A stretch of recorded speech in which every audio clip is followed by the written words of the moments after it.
Assalamualaikum warahmatullahi wabarakatuh.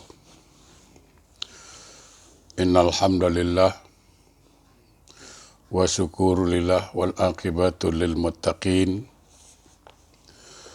Asyhadu an la ilaha illallah wahdahu la syarikalah wa asyhadu anna sayyidana Muhammadan abduhu wa rasuluh la nabiyya ba'dah. Allahumma fasalli wa sallim ala Sayyidina Muhammadin wa ala alihi wa ashabihi rasulillahi ajma'in, amma ba'du. Rabbi israh li sadri wa yassir li amri wahlul 'uqdatam min lisani yafqahu qawli. Subhanaka la ilma lana illa ma 'allamtana innaka antal alimul hakim. La hawla wa la quwwata illa billahil aliyil azim. Ilahi anta rabbi wa ridhakal matlubi. Saudaraku jamaah yang dimuliakan Allah, alhamdulillah senantiasa kita bersyukur pada Allah Subhanahu wa taala. Allah yang terlalu baik pada kita. Allah yang terlalu banyak memberikan kita nikmat demi nikmat. Sehingga kalau kita menghitung-hitung nikmat Allah, sudah berapa banyak kita terima, niscaya takkan mampu kita menghitungnya. Tugas kita cuma satu saja, syukurilah nikmat Allah itu. Mudah-mudahan kita termasuk hamba-hamba Allah yang pandai mensyukuri nikmat. Amin. Salawat dan salam tak lupa, mari sama-sama kita sanjungkan keharibaan junjungan alam Rasulullah sallallahu alaihi wasallam. Mudah-mudahan kita semua mendapat syafaat dari beliau Rasulullah sallallahu alaihi wasallam. Allahumma salli ala Sayyidina Muhammad wa ala ali Sayyidina Muhammad. Saudaraku yang berbahagia, tidak bosan-bosan kita mohon pada Allah, kita berdoa kepada Allah supaya COVID-19 ini segera berakhir di negeri kita. Dan kita berharap juga supaya kita beserta keluarga terhindar dari musibah COVID-19 ini. Jamaah yang berbahagia, hari ini kita bahas halaman 515 Kitab Tanbihul Ghafilin jilid 2. Dikatakan bahawa ada 3 macam orang yang menanam kebencian dan menanam kemurkaan pada dirinya. Jadi ada 3 jenis perbuatan kalau dilakukan oleh seseorang berarti dia telah menzalimi dirinya sendiri. Ada 3 perbuatan. Sebaliknya, ada 3 perbuatan lagi kalau dilakukan oleh seseorang menunjukkan dia mencintai dirinya. Jadi ada 3 perbuatan kalau dia lakukan berarti dia telah menzalimi diri dia. Dan ada 3 perbuatan lagi, kalau dia lakukan, berarti dia mencintai dirinya. Jemaah, kalaulah orang lain menzalimi kita, kita marah. Kalaulah orang lain menyakiti diri kita, kita marah. Tapi kadang-kadang kita lupa bahawa kita sendiri banyak menzalimi diri kita. Coba kita renungkan sejenak doa Nabi Adam alaihissalam. Usahakanlah doa ini dibaca setiap maghrib. Karena Nabi Adam diampunkan Allah dalam riwayat dikatakan waktu maghrib. Dan Nabi Adam baca doa ini. Rabbana zalamna anfusana wa illam taghfir lana wa tarhamna lanakunanna minal khosirin. Rabbana, wahai Tuhan kami telah menzalimi diri kami. Kalau Engkau tidak mengampunkan kami, ya Allah, maka kami termasuk orang yang merugi. Ingat, Nabi Adam mengatakan, ya Allah, ya Tuhan kami telah menzalimi diri kami. Kenapa Nabi Adam mengatakan kami telah menzalimi diri kami? Karena dia telah melanggar perintah Allah. Allah melarang Nabi Adam supaya jangan mendekati pohon itu. Ternyata Adam gagal. Nabi Adam AS gagal mentaati perintah Allah. Nabi Adam telah melanggar perintah Allah. Maka dia menzalimi dirinya. Artinya, ingat, setiap maksiat yang kita kerjakan, setiap kita melanggar perintah Allah, sebenarnya kita telah menzalimi diri kita. Kenapa? Karena kita akan mendapat azab di akhirat nanti. Hati-hati. Apa 3 perbuatan yang membuat orang itu menzalimi diri dia? Apa 3 perbuatan yang membuat orang mencintai dirinya? Pertama, orang yang sibuk mencari-cari kesalahan orang lain. Orang yang sibuk mencari-cari kesalahan orang lain. Jemaah, orang Melayu cakap, kuman di seberang laut nampak, gajah di pelupuk mata tak nampak. Salah orang sekecil apapun nampak, tapi salah diri sendiri sebesar apapun tak nampak.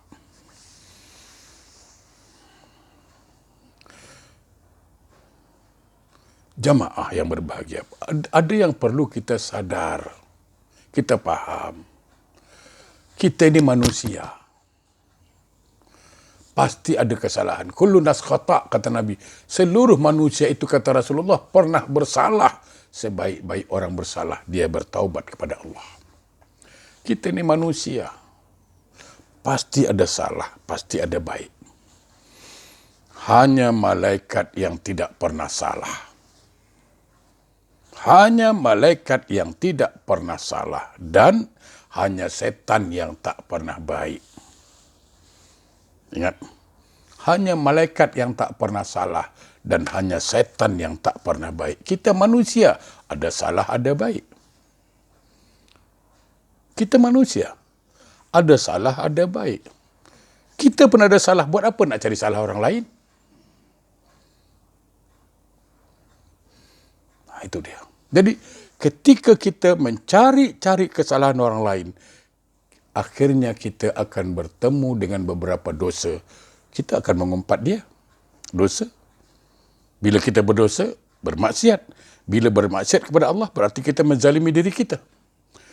Kita akan mengumpat dia. Kita akan memburuk-burukkan dia. Bahkan kita kadang-kadang fitnah dia. Nih. Oleh karena itu, orang yang suka mencari-cari kesalahan orang lain adalah orang yang sedang menzalimi diri dia. Kenapa? Dia tak terlepas dari mengata orang. Dia tak lepas dari memburuk-burukkan orang. Dan itu semua dosa besar yang dia buat. Bagi orang yang diumpat, dia dapat pahala. Pahala kita pindah dengan dia. Dia untung, kita rugi. Itu satu. Jadi bila kita suka mencari-cari kesalahan orang, berarti kita telah menzalimi diri kita. Tetapi sebaliknya, bila kita suka muhasabah diri, suka introspeksi diri, merenung diri, mencari kesalahan diri, lalu menyadari kesalahan diri. Nah, inilah orang yang mulia. Akhlaknya mulia. Artinya dia sedang mencintai dirinya. Dengan mencari kesalahan dirinya, dia sadar, dia insaf, lalu dia bertaubat kepada Allah. dia bertaubat pada Allah. Dia tak sempat nak cari kesalahan orang lain. Kenapa? Karena dia sendiri banyak salah. Saudaraku, ingat. Sekelam apapun masa lalu orang, segelap apapun masa lalu orang, dia akan bersinar kalau dia bertaubat. Tapi seputih apapun masa lalu seseorang, sebersinar apapun masa lalu seseorang, dia boleh jadi gelap kalau dia punya sifat sombong. Hati-hati jemaah. Jadi orang yang suka mencari-cari kesalahan orang lain berarti menzalimi diri dia. Tapi orang yang suka meneliti kesalahan pribadi, orang yang suka muhasabah diri, orang yang berakhlak mulia, dia berarti mencintai dirinya. Tinggal kita berfikir, apakah kita ingin menyakitkan diri kita atau ingin mencintai diri kita. Kalau kita mencintai diri kita, mari kita muhasabah diri. Bahawa kita banyak salah. Bahawa kita banyak silap. Dan kita bertaubat kepada Allah. Tubu ilallahi taubatan nasuha. Itu yang pertama. Yang kedua, orang yang mencelakakan dirinya. Orang yang menzalimi dirinya. Siapa? Orang yang merasa bangga terhadap dirinya sendiri dan dicampuri dengan sifat sombong. Orang yang merasa bangga dengan dirinya. Saudaraku, menjadi orang yang baik, bagus. Tapi merasa diri paling baik, itu tidak bagus. Jangan. Menjadi orang alim, bagus. Tapi merasa diri paling alim, jangan. Jadi orang pandai, bagus, bagus. Tapi merasa diri paling pandai, jangan. Itu sombong. Apa yang mau dibanggakan? Kayanya kita, pandainya kita, kuatnya kita. Kalau dah mati, tetap kain kapan 6 meter, kain putih pembalut badan. Tetap ditanam dalam tanah. Kalau amal tak ada, apa nak dibanggakan? Sekaya apapun kita, ada 10 kereta kita, Lamborghini ke, Rolls Royce ke, tetap kereta jenazah yang hantar last minute. Tak usah sombong. Jemaah. Ingat, orang yang merasa diri lebih dan sombong itu telah mencelakakan dirinya, menzalimi dirinya. Apa itu sombong? Sahabat bertanya, apa itu sombong ya Rasulullah? Ma maknal kibri? Maka Rasul menjawab, baturul haq wa ghamtun nas. Yang dikatakan sombong itu, kata Nabi, ialah menolak kebenaran, meremehkan orang lain. Contoh, ada seseorang dah tak bertegur sapa dengan orang, dengan sahabatnya, dengan keluarganya, dah lebih 3 hari, katakanlah dah 3 bulan. Dah 3 bulan tak tegur sapa. Padahal Rasulullah bersabda dalam sebuah hadis, dalam sebuah riwayat, barang siapa tak tegur sapa lebih dari 3 hari, Allah menolak amal ibadahnya. Lebih dari 3 hari, Allah tolak amal ibadahnya. Solatnya ditolak, puasanya ditolak, zakatnya ditolak, apapun ibadahnya ditolak. Sekarang kita beritahu dia, saudaraku, engkau dah tak tegur sapa dengan dia, engkau dah putus silaturahim dengan kawan kita lebih dari 3 hari. Engkau solat, Allah tolak. Engkau mengaji, Allah tolak. Tegurlah. Dia jawab apa? Orang sombong jawab apa? Aku tak tegur dia pun hidup apa? Aku tak tegur dia pun makan apa? Relax lah brother. Brother relax. Aku tak kacau orang, tak tegur dia pun. Ini bukan cerita makan, bukan cerita hidup. Amal kita ditolak, tapi itulah orang sombong.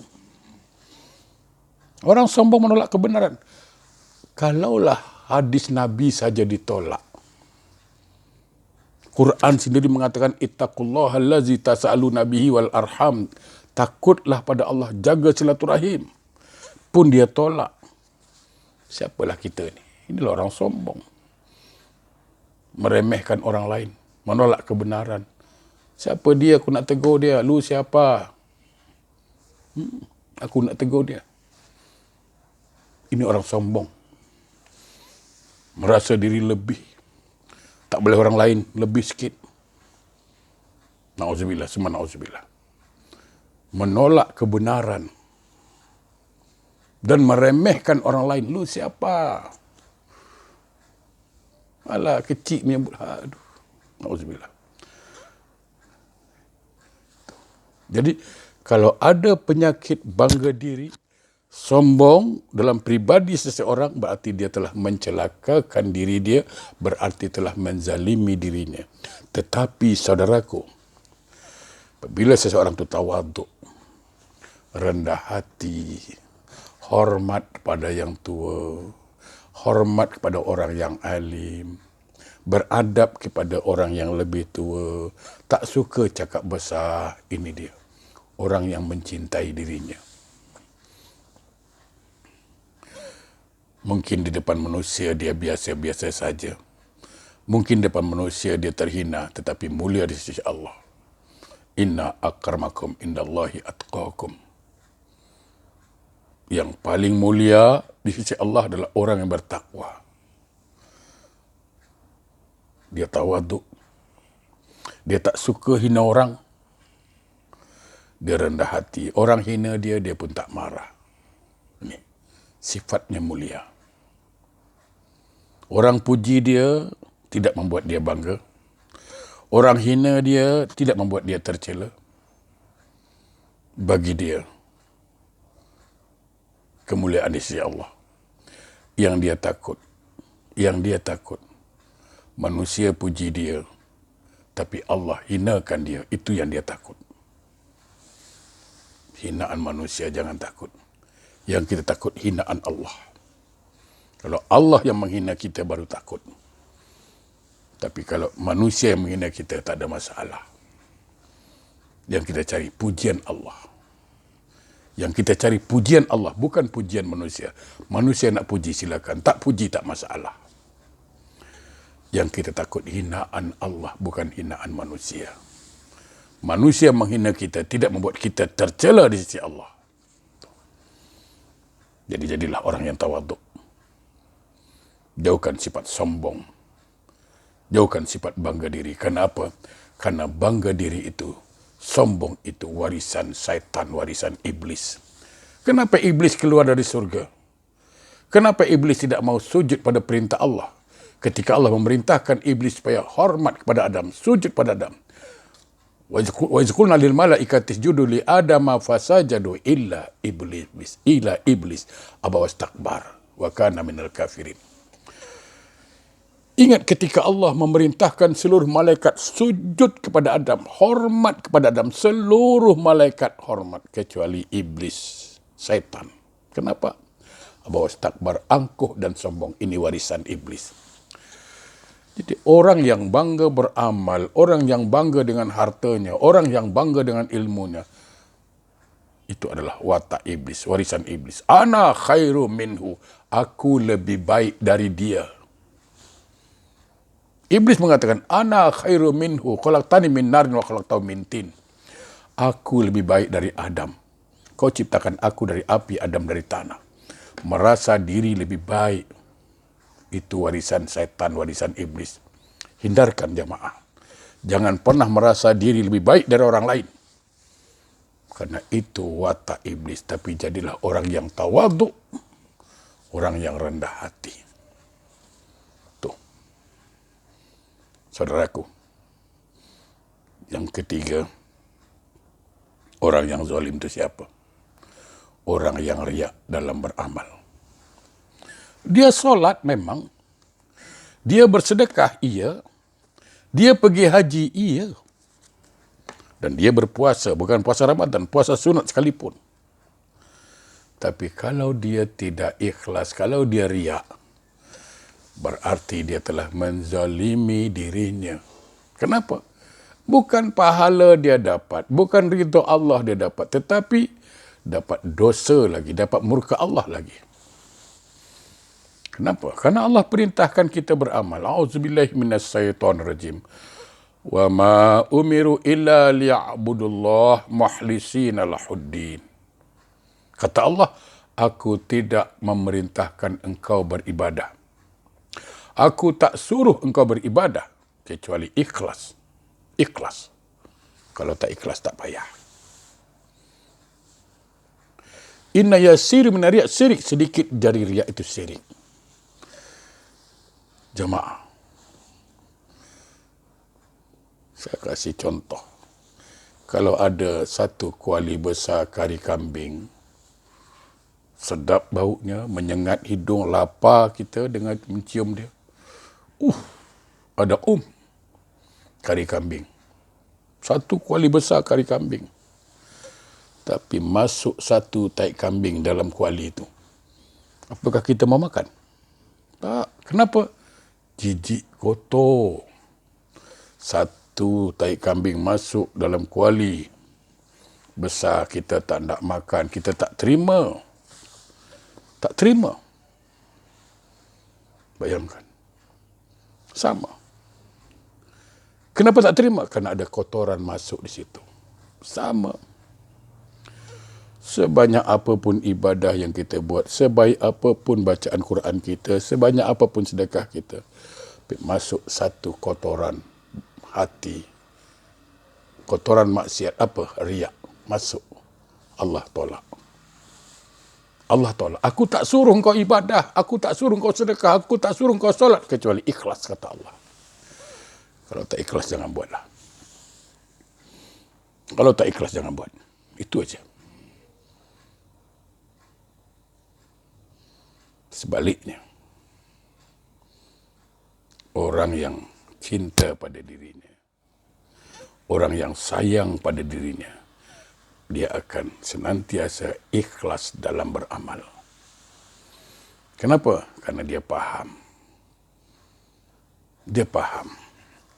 Kalau aku riak, kalau aku ujub dalam beramal, berarti aku mengizinkan setan masuk dalam hati aku. Kalau aku riak dalam beramal, berarti aku mengundang murka Allah. Maka tidak ada jalan lain kecuali ikhlas. Karena kita beramal, kita boleh ibadah semuanya atas hidayah dan rahmat Allah. Dalam surah An-Nur 21 dijelaskan, A'udzubillahi minasyaitonirrajim. Walaula fadlullahi alaikum wa rahmatuhu mazakka minkum min ahadin abada. Kalau bukan rahmatku, kata Allah, kalau bukan hidayahku, kata Allah, tidak ada orang yang bersih selama-lamanya.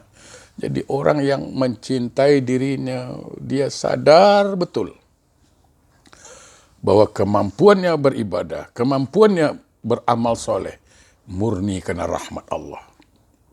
Tidak ada yang perlu dia banggakan, tidak ada yang perlu dia riak. Kenapa? Semuanya itu murni dari Allah, rahmat Allah. Jemaah yang berbahagia, mari kita sadari 3 perkara tadi. 3 perkara yang menghancurkan diri kita. 3 perkara yang menzalimi diri kita. Apa itu? Orang yang sibuk mencari kesalahan orang lain. Silakan. Singkirkan itu. Jauhkan itu. Jangan sibuk cari kesalahan orang lain. Sebaliknya, orang yang mencintai dirinya, orang yang sibuk introspeksi diri, orang yang sibuk muhasabah diri. Jadi kalau kita sibuk mencari kesalahan orang lain, berarti kita telah mencelakakan diri kita. Berarti kita telah menzalimi diri kita. Tapi kalau kita sibuk mencari kesalahan diri kita, sibuk introspeksi diri, sibuk muhasabah diri, sehingga mengajar kita taubat pada Allah, maka kita berarti orang yang mencintai diri sendiri. Yang kedua, orang yang merasa bangga dan sombong pada diri sendiri. Bila seseorang itu merasa bangga dengan apa yang dia miliki dan sombong terhadap apa yang dia miliki, berarti dia telah menzalimi dirinya. Sombong kerana kaya, sombong kerana pandai, sombong kerana kuat, handsome, bangga, jangan. Tetapi kalau dia tawaduk, rendah hati, sadar akan kelemahan diri, sadar bahawa kematian pasti datang, ini orang yang mencintai dirinya. Yang ketiga, orang yang zalim itu, orang yang mencelakakan diri itu, orang yang riak dalam beramal. Suka menunjuk-nunjuk. Tetapi sebaliknya, orang yang tawaduk, orang yang rendah hati, inilah orang yang mencintai dirinya. Mudah-mudahan kita faham. Kita dapat memilih dan memilah mana yang baik buat diri kita, mana yang mencintai diri kita, mana yang menzalimi diri kita. Jemaah yang berbahagia, diriwayatkan dari Umar bin Khattab radhiyallahu anhu berkata, hitung-hitunglah amalmu sebelum dirimu dihitung di hadapan Allah. Ini sebuah nasihat yang bagus. Hasibu anfusakum qabla an tuhasabu. Sadarlah, hitung-hitunglah, hisaplah dirimu sebelum nanti Allah yang menghitung kita di akhirat. Jadi sebelum Allah menghitung semua amal kita, sebelum Allah menghitung dosa-dosa kita, kita hitung dulu. Kita hitung dulu. Kalau ternyata masih kurang amal kita, masih ada kesempatan untuk menambah amal.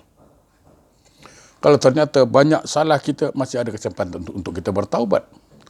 Tapi kalau Allah sudah menghitung, waktu itu tidak ada kesempatan lagi untuk beramal. Waktu itu tidak ada kesempatan untuk lagi bertaubat. Jadi benar kata Umar, hasibu anfusakum qabla an tuhasabu. Hitung-hitunglah dirimu sebelum Allah menghitung kamu. Kenapa? Karena hal itu, kata Umar, akan memudahkan dan meringankan perhitunganmu. Timbang-timbanglah amalmu sebelum kamu ditimbang oleh Allah. Dan persiapkanlah dirimu untuk menghadapi hari yang sangat penting, di mana pada hari itu segala amalmu akan digelar, tidak ada satupun yang tersembunyi. La tazilu abdun yaumal qiyamah hatta yas'ala arba'. Tidak berganjak telapak kaki seorang hamba di akhirat kecuali ditanya 4 perkara. Hati-hati jemaah. Ilmumu, kemana kau amalkan? Badanmu, kemana kau habiskan? Umurmu, kemana kau habiskan? Umur satu soalan, kemana kau habiskan? Badan satu soalan, kemana dihabiskan? Ilmu satu soalan, kemana diamalkan? Tapi harta 2 soalan, hati-hati, harta 2 soalan. Aina iktasabahu wa fima anfaqahu. Harta itu dari mana kau dapat dan kemana kau belanjakan? Hati-hati jemaah, hati-hati. Hati-hati.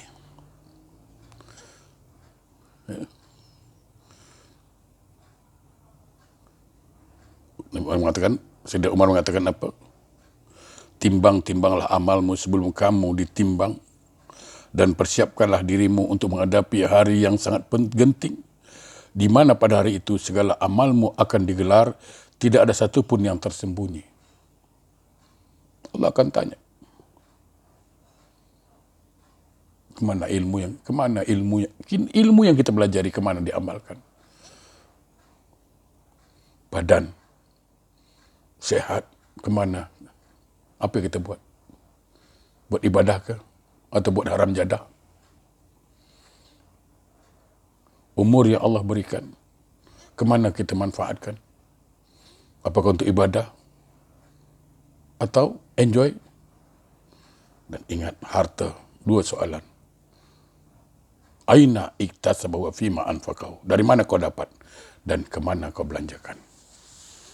Mudah-mudahan, sekali lagi, kita mengharap, mudah-mudahan kita orang yang mencintai diri kita, yaitu dengan suka mencari kesalahan sendiri, muhasabah diri, suka ikhlas dalam beramal, dan tawaduk. Semoga kita terhindar dari orang yang sibuk mencari kesalahan orang lain. Semoga kita terhindar jadi orang yang ujub, bangga diri, orang yang sombong. Dan semoga kita terhindar dari riya dalam beramal. Amin Allahumma amin. Assalamualaikum warahmatullahi wabarakatuh.